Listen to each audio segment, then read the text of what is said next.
Assalamualaikum warahmatullahi wabarakatuh. Perkenalkan, saya Aminatul Fatayati, NUPTK 0354 7666 6723 0253. Saya dosen tetap Prodi D3 Kebidanan, Fakultas Ilmu Kesehatan Universitas Saffin Pati. Pada kesempatan ini, saya akan memaparkan video pernyataan diri dosen untuk unjuk kerja Tridharma Perguruan Tinggi dalam bidang pengajaran. Saya akan menjelaskan mata kuliah yang saya ampu, yaitu Praktek Klinik Kebidanan 3. Untuk deskripsi mata kuliah Praktek Klinik Kebidanan 3, mata kuliah ini memberikan kemampuan kepada peserta didik untuk mengaplikasikan ilmu pengetahuan, keterampilan, dan sikap pada saat melaksanakan asuhan kebidanan pada kehamilan, persalinan, nifas, menyusui, bayi baru lahir, neonatus, bayi, balita, anak prasekolah, komunitas, keluarga berencana, dan kegawat daruratan di fasilitas pelayanan kesehatan primer dan sekunder. Untuk bobot SKS, 8 SKS klinik yang akan ditempuh di semester 6. Untuk mata kuliah prasyarat, mahasiswa harus selesai praktek klinik kebidanan 2 yang akan ditempuh di satu semester. Capaian pembelajaran lulusan. Yang pertama, bertakwa kepada Tuhan Yang Maha Esa dan mampu menunjukkan sikap yang religius.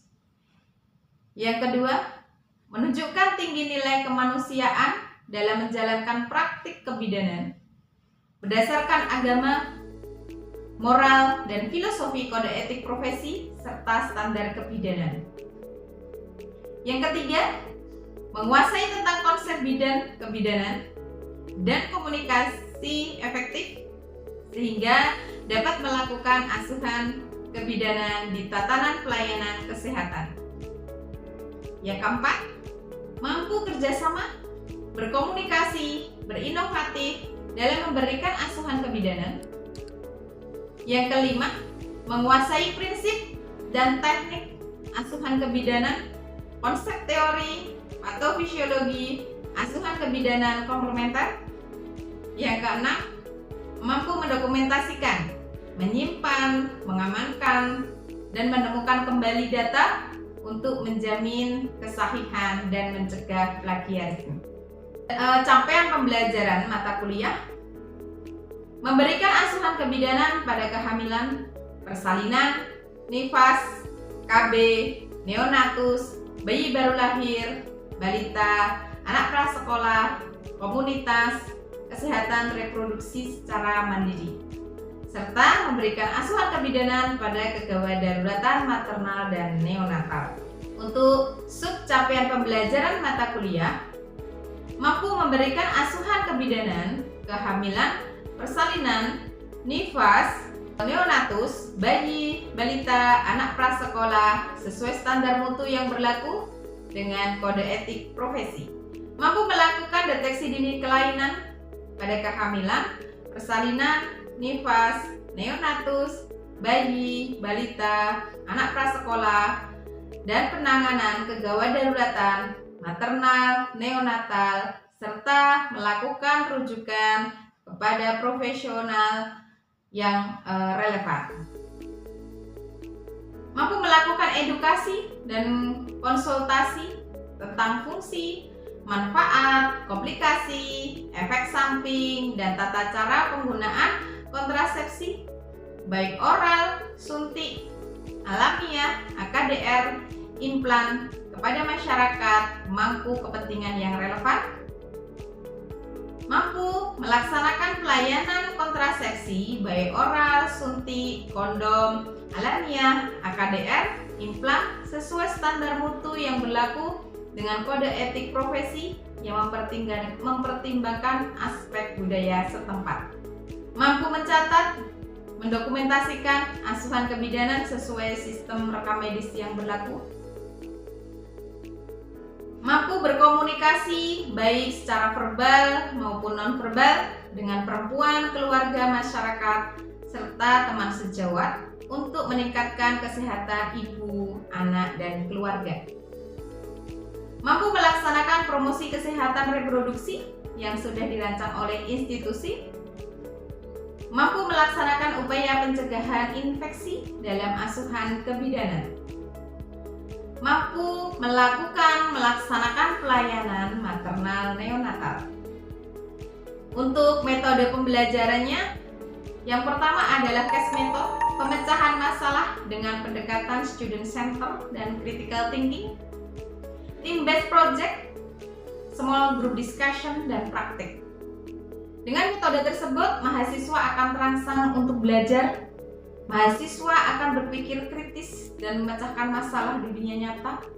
Mahasiswa dapat mengintegrasikan pengetahuan dalam keterampilan sehingga dapat mengaplikasikan dalam konteks yang relevan. Adapun metode penilaiannya yaitu ada ranah penilaian kognitif, psikomotor, dan afektif. Untuk teknik penilaiannya ada tes tertulis yaitu dengan instrumen soal pilihan ganda. Untuk unjuk kerja dengan instrumen rubrik untuk penilaian proses dan asuhan kebidanan. Untuk presentasi dengan instrumen rubrik penilaian presentasi. Baik, selanjutnya akan kami sampaikan cuplikan video pembelajaran mata kuliah praktek klinik kebidanan 3 untuk pertemuan terakhir yaitu presentasi kasus yang diperoleh di lahan praktik. Semoga dengan pernyataan diri dosen dalam Tridharma Perguruan Tinggi bidang pengajaran khususnya mata kuliah praktek klinik kebidanan 3 dapat mengembangkan kemampuan saya selaku dosen mata kuliah praktek klinik kebidanan 3. Selamat menyaksikan cuplikan video. Terima kasih. Mohon maaf atas segala khilaf kekurangan. Wassalamualaikum warahmatullahi wabarakatuh. Assalamualaikum warahmatullahi wabarakatuh. Waalaikumsalam warahmatullahi wabarakatuh. Selamat siang. Oke, hari ini kita akan diskusi karena kalian kemarin habis selesai PKK 3 gitu ya. Gimana pengalamannya? Senang? Senang. Oke. Gimana keadaan hari ini? Sehat semua? Sehat. Oke. Kemarin pada saat praktik capek enggak? Capek. Capek ya. Oke. Kemarin sudah pernah dapat kasus kehamilan? Sudah. Siapa kira-kira yang sudah pernah memeriksa kehamilan? Oke. Semua sudah ya? Sudah. Oke. Ya, berarti kehamilan sudah, persalinan sudah, kemudian menolong bayi baru lahir sudah, gitu ya. Memberikan kabar sudah? Sudah. Berarti semua sudah didapat, gitu ya. Dan hari ini kita akan mempresentasikan hasil kasus yang didapat di lapangan kemarin, gitu ya. Nanti silakan salah satu dari mahasiswa bisa mempresentasikan ya dari apa kasus yang didapatkan di lapangan. Kira-kira siapa yang akan mempresentasikan? Mbak Dini. Oke. Kalau seperti itu monggo silakan Mbak Dini bisa mempresentasikan. Nanti waktunya 15 menit gitu ya. Kemudian nanti kita teman-teman silakan diperhatikan apa yang dipresentasikan dari teman kalian, kasus yang sudah didapatkan oleh Mbak Dini. Mbak Dini kasusnya kehamilan ya Mbak Dini ya? Oke.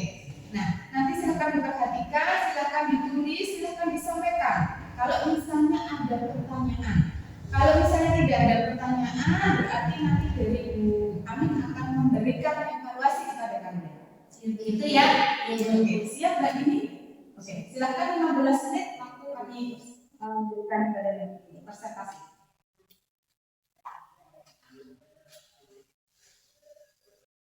Assalamualaikum warahmatullahi wabarakatuh. Waalaikumsalam warahmatullahi wabarakatuh. Di sini saya akan mempresentasikan PowerPoint yang berjudul Asuhan Jalan Komprehensif pada Nyonya E, umur 29 tahun, G4, 2A1, usia kehamilan 39 minggu. Desa Pasundan, RT 5, RT 1, Kecamatan Merangin, Kabupaten Klaten.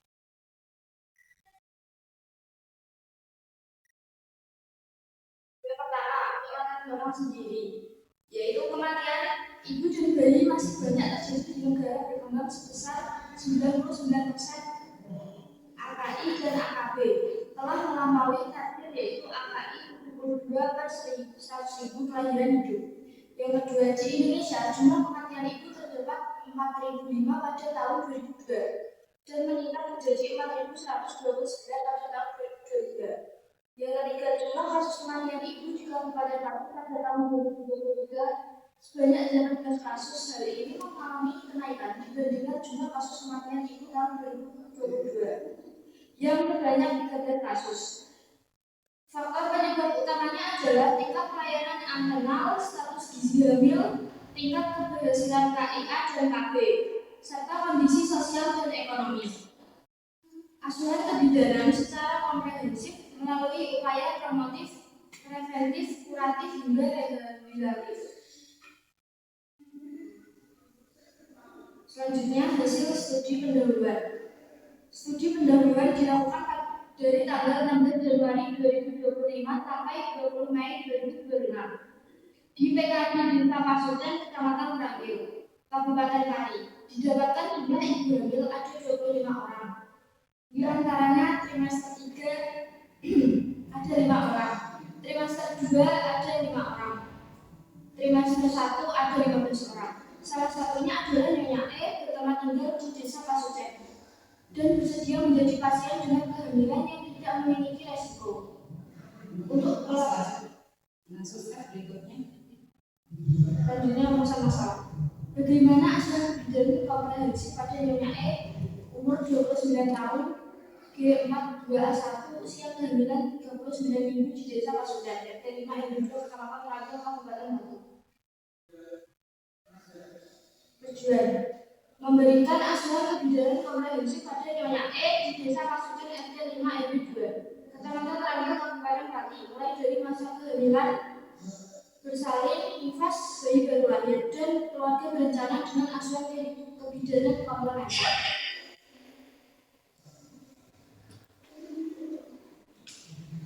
Selanjutnya ada ini asuhan kebidanan swab ya Mbak ya? Iya. Oke, silakan dibaca untuk subjektifnya dulu. Subjektifnya, ibu mengatakan mulai merasa kenceng-kenceng dan dari punggung. Ibu mengatakan sudah mengkonsumsi makanan untuk meningkatkan kadar HB seperti ikan, telur, dan sayur-sayuran. Objektif yang pertama, pemeriksaan umum. Keadaan umum baik, kesadaran, kompetensi, tanda-tanda vital. Oke. Ya, langsung ke planning-nya Kak. Planning. Yang pertama, beritahu ibu hasil pemeriksaan yang telah dilakukan. Yang kedua, berikan ibu pendidikan kesehatan ASI eksklusif.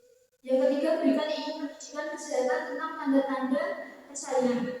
Yang keempat, berikan ibu pendidikan kesehatan tentang P4K. Yang kelima, tanyakan pada ibu. Oke, lanjut. Oke, langsung objektif. Jawaban 1. Jawaban 1. TVU 28 cm, bagian fulus teraga bulat, lunak tidak melting.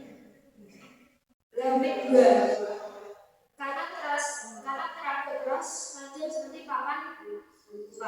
Lambik 3. Bagian ke bawah teraga bulat, keras, melenting. Lambik 4. Divergen 45. TBU 28 sampai 12 kali 195 sama 2.420 gram. Planningnya melakukan proses persalinan di mana? Ajarkan pada ibu latihan yoga untuk mengatasi rasa nyeri pada tubuh. Yang kedua, anjurkan ibu untuk melakukan kunjungan ulang ke bidan atau ke fasilitas kesehatan terdekat. Implementasi lebih sering dan lebih kuat. Jika ibu mengalami tanda-tanda tersebut, bisa datang ke bidan atau fasilitas kesehatan terdekat. Yang keempat, memberitahu ibu kesehatan tentang PMK atau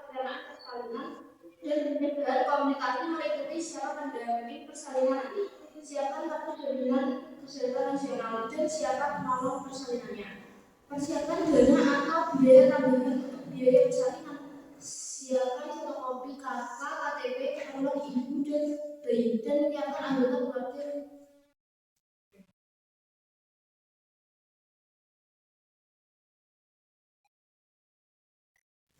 Perkusi, refleks, kaki kanan dan kiri pos berdiri. Auskultasi DJJ sebanyak 145 per menit.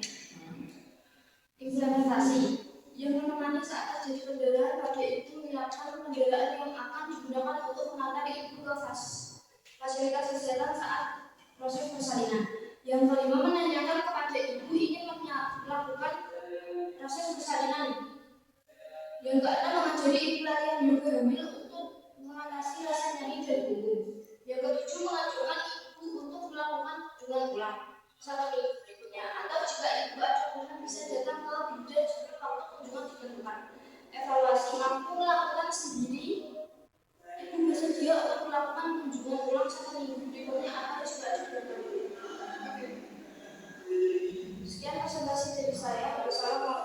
Assalamualaikum warahmatullahi wabarakatuh. Waalaikumsalam warahmatullahi wabarakatuh. Kita dari kelas dulu. Oke, balikan dulu Mbak Dini. Dari presentasi yang sudah disampaikan Mbak Dini, kira-kira ada pertanyaan enggak? Sudah jelas semua? Sudah. Oke. Artinya kalian sudah pernah mendapatkan kasus kehamilan yang seperti ini ya. Ini Mbak Dini kasusnya sendiri ya Mbak Dini ya. Berarti kemarin pasien yang diperiksa oleh Mbak Dini. Gitu ya. Oke, sip. Jadi tadi Mbak Dini sudah mempresentasikan bahwasanya Mbak Dini sudah memeriksa pasien siapa tadi? Nyonya E, gitu ya. Nyonya E dengan kehamilan usianya 39 minggu.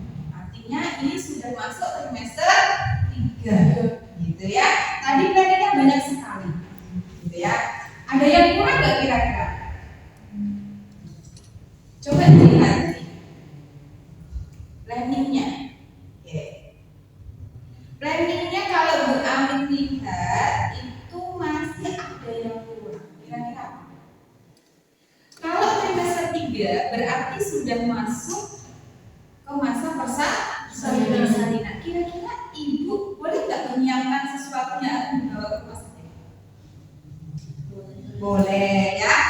Persiapan untuk bayi, persiapan untuk ibu, gitu ya. Baju bayi, popok bayi, selimut bayi, gitu kan. Kemudian baju ibu, pembalut, ganti ibu, pakaian dalam ibu, gitu kan. Itu kalau nggak disiapkan, nanti tiba-tiba kalau misalnya darahnya keluar, pecah ketuban, seperti itu kan tidak bisa diprediksi. Makanya Bu bidan harus bisa memberikan planning kepada ibunya, ya. Jadi ibunya harus diberitahu, ya ibu ini udah masuk di usia kehamilan yang terakhir, harus sudah mempersiapkan apa yang harus dibawa ke rumah sakit. Ada berapa tas Bu? Minimal ada 2. 1 tas untuk persiapan bayinya, 1 tas untuk persiapan ibu. Itu Mbak Dini bisa ditambahkan ya nanti untuk di planningnya. Itu tidak ada pertanyaan? Nanti tidak ada pertanyaan berarti sudah tahu semua. Ya Bu, seperti tadi Bu Ak sudah mengatakan di awal kalau tidak ada pertanyaan berarti yang mengevaluasi dari Bu. Oke, siap? Siap. Ya, gitu ya, karena sudah mendapatkan kompetensi kehamilan, gitu ya. Oke, yang pertama coba Bu Amin lihat dulu dari hasil presentasinya Mbak Dini tadi ya. Oke, nanti siapa yang mau jawab, Bu Amin tidak usah menunjuk ya. Artinya kalian siap semua, gitu ya. Oke, yang pertama tadi menyampaikan kepada ibu tanda-tanda persalinan. Apa aja kira-kira tanda-tanda persalinan? Siapa? Oh, Mbak Sinta. Oke, Mbak Sinta, silakan Mbak Sinta. Saya akan jawab apa saja tanda-tanda persalinan. Yang pertama itu keluarnya darah di jalan lahir. Oke, lanjut. Yang kedua keluar cairan ketuban. Iya. Yang ketiga adanya pembukaan septik. Iya. Yang keempat, munculnya kontraksi lebih sering dan kuat. Oke. Mungkin ada tambahan lagi nggak? Masih ya, udah ya. Oke. Kalau seperti itu sudah diterima teman-teman yang lain? Sudah. Oke ya, berarti kalian sudah menerima teori apa yang pernah disampaikan di semester sebelumnya, gitu ya. Terus habis itu tadi Mbak Dini juga menyampaikan Bu Bidan harus apa? Memberikan informasi terkait P4K. Ya. Kira-kira informasi apa saja yang ada di dalam P4K? Kalau kemarin kalian sudah pernah di lapangan, ya pastinya pernah bersinggungan ya. Pernah? Kira-kira siapa yang mau jawab? Oke, Mbak Maria. Oke, siapa Mbak Maria? Yang pertama nama ibu, yang kedua taksiran persalinan, yang ketiga golongan persalinan, yang keempat tempat persalinan, dan yang kelima transportasi, dan keenam calon pendonor darah. Oke, nanti juga tambah satu lagi ya. Mungkin ditambahkan ada pendanaan. Jadi ibu itu sudah punya tabungan enggak gitu ya. Misalnya kalau nggak punya tabungan gimana kok tiba-tiba seperti tanda-tanda persalinan seperti yang disampaikan Mbak Sinta tadi gitu kan. Nah, kalau nggak punya tabungan gimana? Gitu kan? Nah itu juga harus disampaikan kepada keluarganya gitu ya. Punya nggak tabungannya? Kira-kira cukup enggak gitu ya. Terus mau persalinan gimana? Di tempat tidak. Kalau di tempat tidak, bayarnya kira-kira berapa? Punya BPJS enggak gitu kan? Harus digaris semua. Dan itu tertuang di P4. Nah, kemarin sudah pernah lihat ya? Itu ya stikernya. Oke, ya. Oke, selanjutnya. Sudah siap? Siapa yang mau jawab? Ya. Oke, selanjutnya yang ketiga tadi Mbak Dini ya, Mbak Dini menyampaikan pasiennya Mbak Dini itu di leopard keempat, ya leopard keempat itu kan untuk mengecek ya, ngecek sudah masuk panggul atau belum kalau bagian terjadinya, gitu ya. Di sini Mbak Dini menyampaikan bahwasannya hasil pemeriksaannya ada di Divergen, ya di bagian apa? Pemeriksaannya dia tahu. Di pusat. Oke, Mbak Juni, apa Mbak Juni? Dari pusat menjawab pertanyaan ibu. Hasil pemeriksaan level 4 menunjukkan jari-jari bidan tidak bisa bersentuhan lagi. Bagian terendah janin sudah dipanggul. Jadi kalau misalnya Bu Bidan meraba seperti ini ya, yang tempat itu di bawah ya, ini sudah pernah semua meriksa ya, sudah di bawah. Artinya tamu Bu Bidan itu kan udah nggak bisa ketemu. Kalau ketemu seperti ini, tapi kalau nggak ketemu juga seperti ini. Artinya kalau seperti ini ada bagian terendah jari yang sudah masuk panggul. Dan itu Mbak Dini menyampaikan yang masuk adalah tadi 4/5. Jadi ya berapa? Belum teraba 4 jari, gitu ya. Oke, ya betul ya Mbak Dini ya. Oke, sip. Mungkin satu lagi ya. Mbak siapa yang belum? Mbak Ina. Mbak Ina. Oke, Mbak Ina. Kalau ini beda pasiennya. Kalau tadi pasiennya Mbak siapa Mbak Dini? TFQ-nya 28 ya. Oke, kira-kira ini kan belum masuk panggul Mbak. Ini udah masuk panggul A. Kalau misalnya belum masuk panggul, ya, kemudian TFQ-nya 21 cm. Kalau ini tadi 28 cm. Kira-kira cara menghitungnya gimana Mbak? Bisa disampaikan aja. Itu berapa waktunya berapa? Silahkan dihitung dulu. Karena Mbak Ina tadi belum jawab ya. Jadi nggak apa-apa, silahkan Mbak Ina bagian terakhir. Baik Ibu, saya akan menjawab pertanyaan dari Ibu. 21 kurang 11 kali 155, jadi hasilnya 1550 gram. 1550 gram. Ya. 1550 gram. Oke, sama yang lain juga seperti itu? Sama. Oke, ya berarti benar ya. Jawabannya Mbak Ina berarti benar. Oke. Ya, ini untuk presentasi di di praktek klinik kebidanan 3 khususnya untuk kehamilan. Karena di praktek kebidanan klinik 3 itu kan komprehensif ya kompetensinya. Ya nanti untuk pertemuan berikutnya kita akan bertemu kembali, yaitu small discussion seperti ini. Ya, akan tetapi nanti yang presentasi silakan yang punya kasus bisa presentasi untuk kasus persalinan, gitu ya. Kira-kira siapa yang mau presentasi kasus persalinan buat pertemuan besok? Mari ya. Oke, berarti disiapkan PowerPoint-nya. Kemudian nanti kita seperti hari ini, gitu ya. Kita diskusi, beradu pendapat seperti itu. Nanti kalau misalnya ada pertanyaan bisa disampaikan. Dan tidak tanya bisa presentasi di rumah. Begitu? Oke. Untuk pertemuan hari ini apakah ada pertanyaan teman-teman? Apakah sudah paham semua? Sudah Bu. Ya. Kalau sudah paham semua, alhamdulillah semoga bermanfaat. Ada pertemuan pada hari ini. Kita ketemu lagi di pertemuan besok, gitu ya. Sama kita akan membahas terkait dengan persalinan. Begitu deh. Saya cukupkan. Kalau ada salah dalam membersamai teman-teman dalam belajar hari ini, mohon maaf. Saya tutup. Assalamualaikum warahmatullahi wabarakatuh. Waalaikumsalam warahmatullahi wabarakatuh.